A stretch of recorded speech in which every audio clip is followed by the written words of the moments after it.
എന്തായി? ആ മൂപ്പനെ ഒരു വിധത്തിൽ പറഞ്ഞ് സമ്മതിപ്പിച്ചിട്ടുണ്ട്. ഇന്ന് ഉച്ചയ്ക്ക് മുന്നേ രജിസ്ട്രാറിനെ കൂട്ടി പോയാൽ പരിപാടി നടക്കും. ചിന്തിക്കാൻ സമയം കൊടുത്താൽ കാര്യങ്ങളൊക്കെ മാറും. ആരൊക്കെയോ ഇതിന് പിന്നിൽ നിന്ന് കളിക്കുന്നു എന്നൊരു തോന്നൽ. സഫറേ, നീ കൂടെ വാ ഒരു ധൈര്യത്തിന്. ദേ, ഞാൻ വന്നാൽ കാര്യങ്ങളൊക്കെ കുഴയും. ആ മൂപ്പൻ വീണ്ടും സെൻഡ് തുടങ്ങും. നിങ്ങൾ ധൈര്യമായിട്ട് പോയിട്ട് വാ. ആ പിന്നെ അവന്മാർ വേട്ടയ്ക്ക് പോകുമ്പോൾ കൊണ്ടുവന്ന പട്ടികളുണ്ട്. അതുങ്ങളെ മാത്രം ഒന്ന് സൂക്ഷിച്ചാൽ മതി. വാ. അത്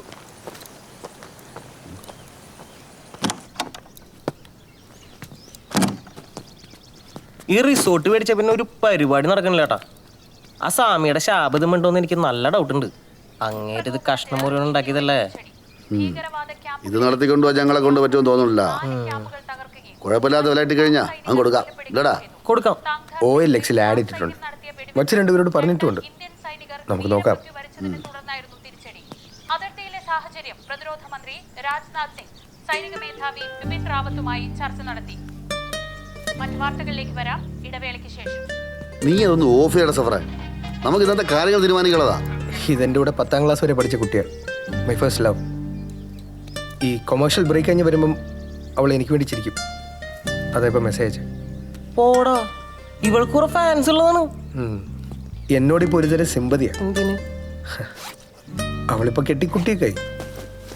ഞാൻ ഈ ഒറ്റത്തടിയായി നടക്കുന്നതിൻ്റെ ഒരു കുറ്റബോധം. അതുകൊണ്ട് ഇപ്പോൾ എല്ലാ ദിവസം രാവിലെ വിളിക്കും. ഞാൻ കെട്ടിക്കാണണം എന്നുള്ളത് അവളുടെ ഇപ്പോൾ ഏറ്റവും വലിയ ആഗ്രഹം. വിളി മാത്രമേ ഉള്ള? ഇടയ്ക്കൊക്കെ കാണും. എവിടെ വെച്ച്? അവളുടെ ഫ്ലാറ്റിൽ വെച്ച്. അവളെ കെട്ടിയോനില്ലേ? അദ്ദേഹം ദുബായിലാണ്. എന്നിട്ട് ഈ ഗൗണാർക്കാ?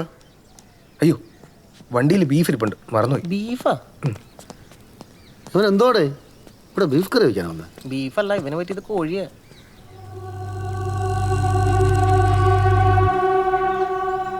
മോർണിംഗ് ഷോ തുടരുന്നു. ഇനി സ്പോർട്സ് വാർത്തകൾ കാണാം. ആ ന്യൂസ് റീഡർ പെണ്ണെന്ന് ഇവിടെ വരുമോ? ആര്? പ്രിയയോ? അവളവിടെ ജോലി ചെയ്യുന്നുണ്ടല്ലോ. പിന്നെ ആർക്കാ ഗൗണ്? അത് വേറൊരാൾ. ഇത് എത്ര എണ്ണാടോ? ഇതാരാ? ഇന്നോട് വരൂ. നീ ആദ്യം പോയി ആ രജിസ്ട്രാറിനെ വിളിക്കും. അതൊക്കെ വിളിക്കാം, നീ ആദ്യം ഇത് പറ. അതൊന്നുമില്ല.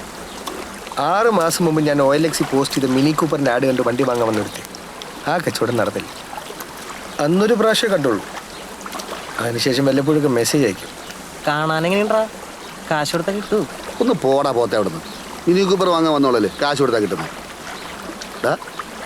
അവക്കെന്താ ഇവിടെ പരിപാടി? ഡിഗ്രി കഴിഞ്ഞൊരു സോളോ ട്രിപ്പിലായിരുന്നു കക്ഷി. ഇതിനു മുമ്പൊക്കെ മെസ്സേജ് അയക്കുമ്പോൾ ബനാറസിലും പൂനെയിലോ. അതിൻ്റെ ഭാഗമായിട്ട് ആളിന്ന് ഇവിടെ ഉണ്ട്. നീ ഇവിടെ വരണ കറക്റ്റ് ദിവസം നോക്കി അവളിവിടെ വരണമെങ്കിൽ അതിലെന്തോ ഉണ്ടല്ലോ. അതിൻ്റെ പേരാണ് വിധി. അതിനെ അങ്ങനെ വിളിക്കാനേ എനിക്കിഷ്ടം.